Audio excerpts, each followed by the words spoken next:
അണ്ണാ എന്താ പണി എന്താ ചെയ്യുന്നു ഇപ്പൊ? മരുന്നടിച്ചോണ്ടിരിക്കും. എന്റെ സുകുമാരൻ. ഏട്ടന് കൊല്ലംകോടിനെ കുറിച്ച് എന്തായി? നല്ല അഭിപ്രായം. കുഴപ്പമില്ല. ഞങ്ങൾക്ക് അവിടെ പോയാലും നമ്മുടെ നാട്ടിൽ വരണമെന്ന് മാത്രമേ ഉള്ളൂ. വേറെ അവിടെ പോയാലും നിൽക്കാൻ പറ്റില്ല. കാറ്റിന് കാറ്റ്, കാറ്റ്, മഴയ്ക്ക് മഴ, സമാധാനം. സമാധാനം. ഇന്ത്യയിലെ മൂന്നാമത്തെ ഭംഗിയുള്ള കൊല്ലംകോട് സ്ഥലമെന്നാണ് പറയുന്നത്. ഭംഗിയുണ്ടോ? ഇത്രയും ഭംഗി, സമാധാനം, എല്ലാത്തിനും സൗകര്യവും എല്ലാം കൊണ്ടും ഉണ്ട്. അപ്പോ പണിയൊക്കെ എങ്ങനെ? പണി കുഴപ്പമില്ല. പണിയില്ല. ഇപ്പൊ നിങ്ങൾ എവിടെ പണിയപ്പോ? ഇപ്പൊ നമ്മ നെടുമണിയില്. നെടുമണി. വീട് നെടുമണി തന്നെയല്ലേ? അപ്പൊ ഈ ബാക്കിൽ കാണുന്നതാണ് നെല്ലിയാമ്പതി അല്ലേ?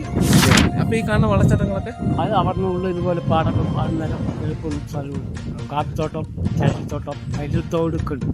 അതിന് വരുന്ന ഇവിടുത്തെ പ്രധാനത്തെ എന്ന് പറയുന്നത് കൃഷിയാണ്. ഓക്കെ സുമരാണ്ട.